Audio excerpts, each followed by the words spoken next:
Señor, te damos infinitas gracias por este día en que celebramos la resurrección de tu Hijo amado. Te damos gracias, Padre, porque es la celebración de la vida sobre la muerte. Es el triunfo, Señor, de tu Hijo. Gracias te damos por este día que es el inicio de la semana. Gracias por la fuerza, por el entusiasmo que despiertas en nosotros para seguir adelante. Hoy vamos a meditar el Evangelio de San Juan 6, 1 al 15. Es la multiplicación de los panes. Me alegra tanto cuando medito la multiplicación de los panes. ¿Saben por qué? Porque pienso en la manera pedagógica que Jesús prepara a los discípulos a través de la multiplicación de los panes para hacerlos llegar a comprender el misterio santísimo de la Eucaristía. Es decir, la multiplicación de los panes va abriendo los ojos de los discípulos a través de la catequesis que hace Jesús para que ellos más tarde, a la luz del Espíritu Santo, comprendan el misterio que Jesús les va a revelar en la última cena, cuando Él tome el pan y diga, esto es mi cuerpo, y cuando Él tome el vino y diga, esto es mi sangre. Entonces, meditemos. Dice la palabra que a Jesús lo seguía mucha gente porque habían visto los signos que hacía curando a los enfermos. Juan, el evangelista, es una persona que mira los milagros no como lo miran los demás evangelios. Para él, un milagro es un signo. ¿Qué quiere decir esto? Es algo que va más allá de una curación física, de la transformación del agua en vino, del paralítico que está postrado y que luego se levanta. Hay algo más allá. Y siempre le digo a las personas, y lo he dicho quizás muchas veces a través de este medio, que muchas veces nosotros miramos a lo lejos y vemos humo, pero inmediatamente al ver el humo, ese humo nos está diciendo que hay fuego, que está sucediendo algo, que se está incendiando una casa, una empresa, no sabemos porque queda lejos, pero el signo del humo nos está hablando de una realidad profunda, se puede decir trascendental. ¿Qué pasa con la multiplicación de los panes? La multiplicación de los panes viene a ser el humo de que hay en el fondo una realidad trascendental y divina y que nosotros tenemos que llegar hasta donde está ese humo, tenemos que profundizar, y es lo que va a hacer Jesús después en la última cena, o los discípulos después de la muerte y resurrección de Jesús, cuando se escribe el Evangelio de San Juan, o sea, en el año 98, en el año 90, por allá. Entonces, el signo, vamos por el signo. Estaba cerca la Pascua, festividad de los judíos, y viendo Jesús que había mucha gente, dijo a Felipe, ¿cómo compraremos pan para que coman esto? Y ahí viene la intención del Señor. Todo comienza con una pregunta. ¿Dónde compraremos pan? Me encanta el Señor cómo nos enseña de manera muy pedagógica y muy sabia. Y Felipe le hizo esta pregunta para ponerlo a prueba. Pues él bien sabía lo que iba a hacer. Me encanta, porque Jesús ya tiene claro el plan, la generalidad. Él sabe hacia dónde se dirige. Lo que va a suceder no es algo que se va a realizar para llamar la atención de las personas y para que digan que Él tiene poder y para que lo elijan rey. De hecho, al final, en el versículo 15, desprecia la posibilidad de ser rey, porque el fin de la multiplicación de los panes no corresponde a ninguna intención política o mesiánica. No, va más allá. Ya lo dije al principio. Se trata de ahondar y de profundizar en la realidad divina. Y luego dice la palabra que Felipe le respondió. Felipe responde de lo más terrenal que puede expresarse una persona. Ni 200 denarios bastarían para que a cada uno le tocara un pedazo de pan. Otro de sus discípulos, Andrés, el hermano de Simón, Pedro, le dijo: aquí hay un muchacho que trae 5 panes de cebada y 2 pescados.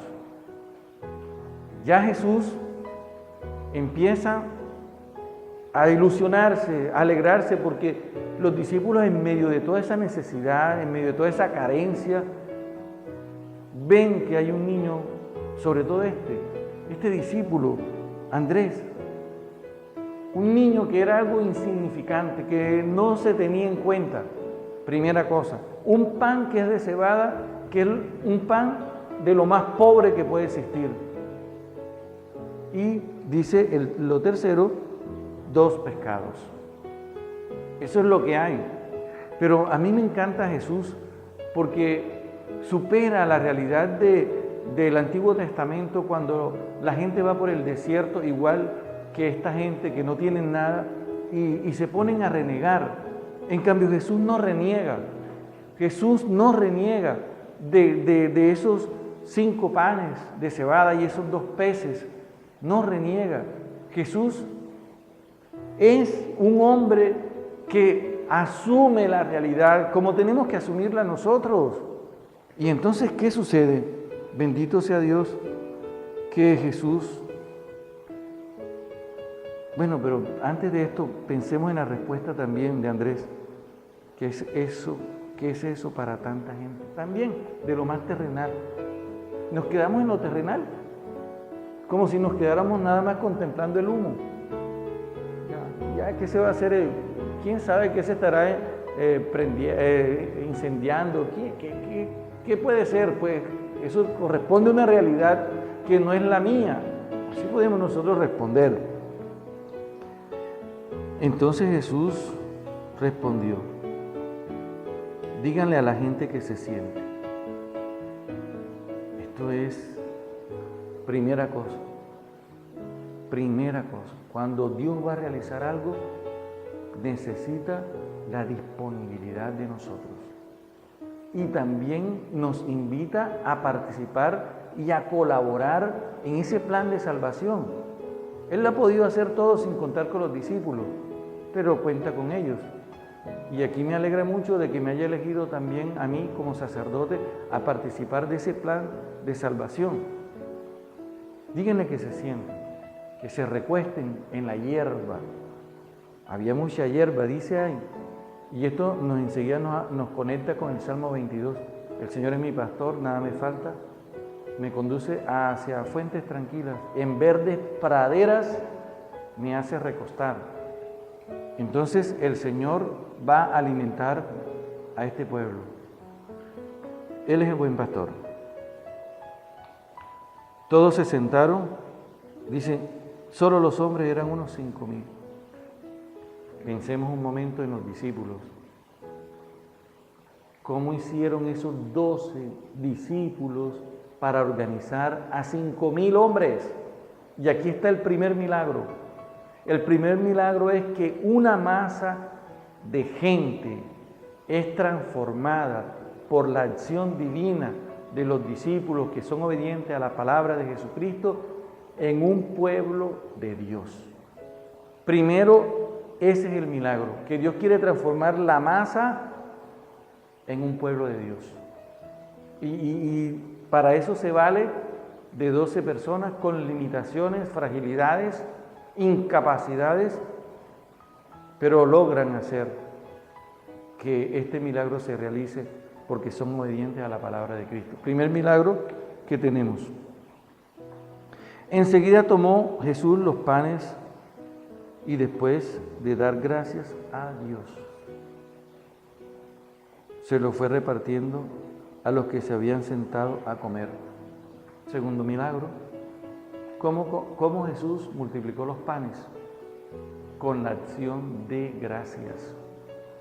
La acción de gracias significa Eucaristía. En griego se dice Eucaristía, gracias. Y luego hizo igual con los peces.